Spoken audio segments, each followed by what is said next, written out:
अस्सलाम वालेकुम। आज की इस वीडियो में हम बात करेंगे about some of the very important developments related to the BRICS block.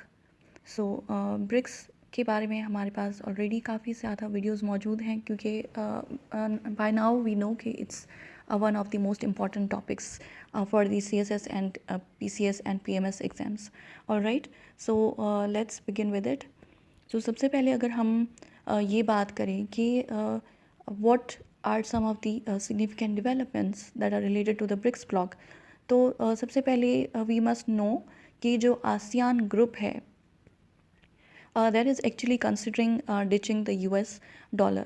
Now we know कि ASEAN stands for the Association of Southeast Asian Nations. All right, so ये एक बहुत ही strong ग्रुप है और इसको काफ़ी ज़्यादा अहमियत हासिल है दुनिया में। और उसका एक रिसेंट एक अनाउंसमेंट की गई है उसकी जानिब से कि they are considering ditching the US dollar, क्योंकि उन्होंने ये एक कलेक्टिव डिसीजन लिया है कि they will stop using US dollar for cross border trade and वो अपनी लोकल करेंसीज़ को ही प्रोमोट करेंगे और जो क्रॉस बॉर्डर ट्रेड है वो उसको US डॉलर के बजाय अपनी लोकल करेंसीज़ में करेंगे। ऑलराइट, सो हम जानते हैं कि काफ़ी ज़्यादा कंट्रीज़ आसियान ग्रुप का हिस्सा हैं, जैसे कि Thailand, Cambodia, Indonesia, Singapore, Laos, Malaysia, Myanmar, Philippines and Singapore और भी चंद काफ़ी इम्पोर्टेंट कंट्रीज़ इस ग्रुप का हिस्सा हैं। सो ऑब्वियसली इसके पीछे इनका जो विज़न है दैट इज़ कि वो अपनी जो US डॉलर पर डिपेंडेंस है उसको रिड्यूस करना चाहते हैं। और इस डिपेंडेंस को रिड्यूस करने के पीछे मकसद ये है कि वो अपने इकोनॉमिक रिस्क्स को रिड्यूस कर सकें और US पर जो अपनी एक इकोनॉमिक रिलायंस है उसको कम कर सकें। वो इसलिए भी क्योंकि करंटली अगर हम US की इकोनॉमी की बात करें तो हमें ये बात मालूम होनी चाहिए कि जो US का नेशनल डेट है वो काफ़ी हद तक बढ़ चुका है। ऑलराइट, और इसके अलावा जिसकी वजह से ये खदशा लाक है कि US की इकोनॉमी कोलैप्स कर सकती है या काफ़ी हद तक वो अफेक्ट होगी due to the rising national debt. Alright, इसके अलावा वी नो कि US काफ़ी ज़्यादा जियोपॉलिटिकल टेंशंस का हिस्सा है, तो जिसकी वजह से US इकोनॉमी अफेक्ट हो सकती है और US डॉलर पे काफ़ी इम्पैक्ट पड़ सकता है। एंड स्पेशली वी नो कि जो ब्रिक्स के मेजर कंट्रीज़ हैं, मेजर इकोनॉमीज़ हैं, जो मेजर मेंबर्स हैं, जिसमें हमारे पास ब्राज़ील, इंडिया, रशिया, चाइना और साउथ अफ्रीका जैसे ममालिक शामिल हैं, वो तो वैसे ही काफ़ी टाइम से इस काम में लगे हुए हैं कि they are going to carry out their trades in their local currencies. और उनके बीच में अब काफ़ी ज़्यादा ऐसे एग्रीमेंट्स भी साइन किए जा चुके हैं जिसकी बिना पर now they will B conducting trade in their local currencies, and now they will not use the US dollar. All right, so the point is कि जो राइजिंग US का नेशनल डेट है और उसकी जो जियोपॉलिटिकल टेंशंस में involvement है उसकी वजह से जो दूसरे कंट्रीज़ हैं जो कि US डॉलर पर डिपेंड करते हैं, रिलाई करते हैं हेविली, वो अब अपने इकोनॉमिक रिस्क्स को और रिलायंस को रिड्यूस करना चाहते हैं। ठीक है, and now the ASEAN countries have taken a step and now they have decided to move away from the US dollar, and now they will promote the trade in local currencies. All right, so this is one major development related to the BRICS bloc. मज़ीद हमारे पास एक significant development ये देखने को मिली है कि we have seen some progress regarding the development of the BRICS common currency. So recently जो भी ब्रिक्स की गैदरिंग्स हुई हैं, मीटिंग्स हुई हैं, उनमें ब्रिक्स करेंसी के टॉपिक को डिस्कस किया गया है।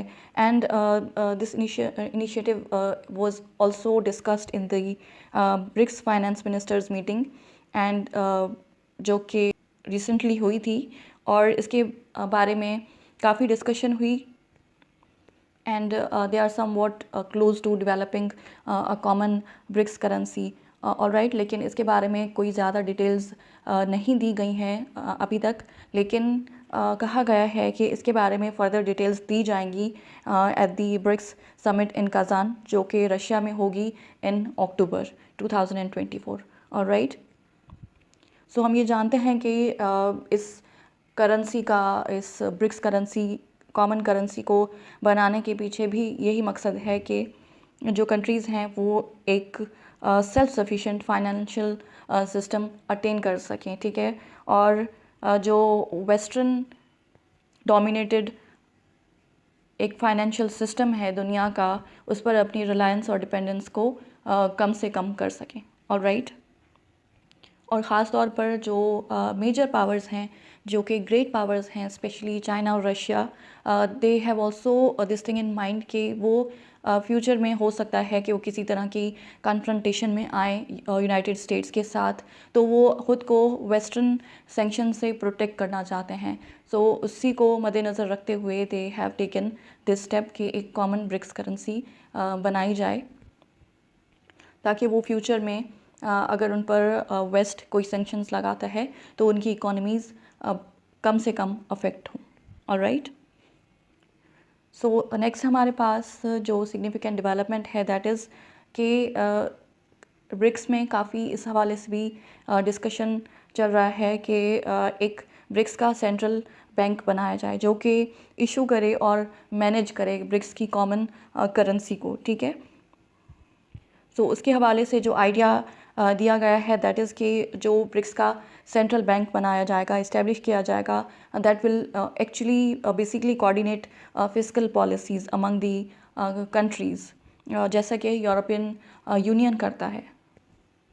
सो यूरोपियन यूनियन का जो आइडिया है उसी को बेस बनाकर they are considering the development of a BRICS central bank, जो कि ब्रिक्स कॉमन करेंसी को मैनेज करेगा और फिस्कल पॉलिसीज़ को कोऑर्डिनेट करेगा अमंग दी मेंबर स्टेट्स। और ख़ास तौर पर रशिया की जानिब से काफ़ी सपोर्ट किया गया है इस आइडिया को और इनिशिएटिव को। इसके अलावा इम्पॉर्टेंट डेवलपमेंट ये भी सामने आई है कि जब भी दुनिया में ब्रिक्स की बात होती है तो उसको परसीव किया जाता है as an anti western bloc, ठीक है। लेकिन जो भी अभी तक की ब्रिक्स की मीटिंग्स हुई हैं या जो भी इनकी गैदरिंग्स हुई हैं, उसमें जो भी डिस्कशन हुआ है उसमें इस बात पर भी जोर दिया गया है कि they are interested in trade with Europe, यानी कि बेशक वो एक अल्टरनेटिव फाइनेंशियल सिस्टम देना चाहते हैं दुनिया को, लेकिन इसका मतलब ये नहीं है कि वो यूरोप के साथ ट्रेड का बायकॉट करेंगे। So they have stated this clear कि BRICS remains open to trade with the European countries. लेकिन ऑब्वियसली इस बात पर भी एम्फसाइज़ किया गया है कि उनके साथ जो भी ट्रेड की जाएगी और उनके साथ जो भी ट्रेड पॉलिसीज़ बनाई जाएंगी, those will be based on the equally favourable terms. वैसे कि वैसे ही बात हम जानते हैं कि जब स्ट्रॉन्ग कंट्रीज़ वीकर कंट्रीज़ के साथ ट्रेड करते हैं तो वो ज़्यादातर पॉलिसीज़ अपने लिए फेवरेबल टर्म्स एंड कंडीशंस रखते हैं पॉलिसीज़ में, ठीक है। और जो वीकर कंट्रीज़ हैं उनके लिए कम ही फेवरेबल टर्म्स एंड कंडीशंस होते हैं। लेकिन यहाँ पर जब ब्रिक्स कंट्रीज़ यूरोपियन कंट्रीज़ के साथ ट्रेड की बात करते हैं तो यहाँ पर उन्होंने इस बात को एम्फसाइज़ किया है कि they will be trading with the European countries but the terms will be equally favourable to both the parties. और इस बात को एम्फसाइज़ करते हुए जो चाइना के प्रेसिडेंट हैं शी जिनपिंग, उन्होंने अपनी जो यूरोपियन लीडर्स के साथ मीटिंग्स हैं उनमें इस बात को क्लियरली कहा है कि cooperation will be on terms favourable to BRICS members as well as the other parties. Alright, इसके अलावा जो सिग्निफिकेंट डेवलपमेंट है that is related to investment in Africa. So हम ये बात जानते हैं कि ब्रिक्स अभी तक काफ़ी ऐसे इनिशिएटिव्स ले चुका है जिसमें अफ्रीका में डेवलपमेंट की बात की गई है, क्योंकि हम जानते हैं कि अफ्रीकन कॉन्टिनेंट जो है वो काफ़ी रिसोर्स रिच कॉन्टिनेंट है, लेकिन उनके पास इतनी एक्सपर्टीज़ नहीं है कि वो अपनी नेचुरल रिसोर्सेज को एक्सप्लॉइट कर सकें, ठीक है। लेकिन here the BRICS members have come to the rescue, और उन्होंने ऐसे काफ़ी इनिशिएटिव्स लिए हैं और फ्यूचर में भी लेंगे, जिससे अफ्रीका में डेवलपमेंट की जाए थ्रू इन्वेस्टमेंट। सो अफ्रीका में इन्वेस्टमेंट के हवाले से ये बात सामने आई है कि जो ब्रिक्स कंट्रीज़ हैं वो हेविली इन्वेस्ट करना चाहते हैं in Africa, and that will be carried out particularly through the New Development bank.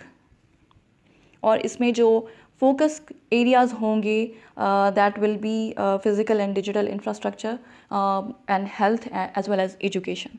Alright, so इस इनिशिएटिव का मकसद, इस डेवलपमेंट का मकसद यही है कि जो अफ्रीका में इतनी एक historical heavy economic challenges Africa ने फेस किए हैं उनको एड्रेस किया जाए, और वहाँ की जो हेल्थ है, वहाँ का जो नेचुरल रिसोर्सेज की एक्सप्लॉइटेशन है, वहाँ पे जॉब अपॉर्चुनिटीज़ का काम है, और वहाँ के डिजिटल इंफ्रास्ट्रक्चर की डेवलपमेंट की बात है, या फिर एजुकेशन और हेल्थ को डेवलप करने की बात है, उन सब पे काम किया जाए थ्रू इन्वेस्टमेंट, और वो इन्वेस्टमेंट की जाएगी through the New Development Bank. So these are the plans of the BRICS countries related to the investment in Africa. Alright, so इस वीडियो में हमने तमाम इम्पॉर्टेंट डेवलपमेंट्स के बारे में बात की है। ब्रिक्स से रिलेटेड मज़ीद कोई भी इम्पॉर्टेंट डेवलपमेंट सामने आती है तो हम उस पर भी ज़रूर बात करेंगे in our upcoming videos. Alright, इस वीडियो को अब हम एंड करते हैं।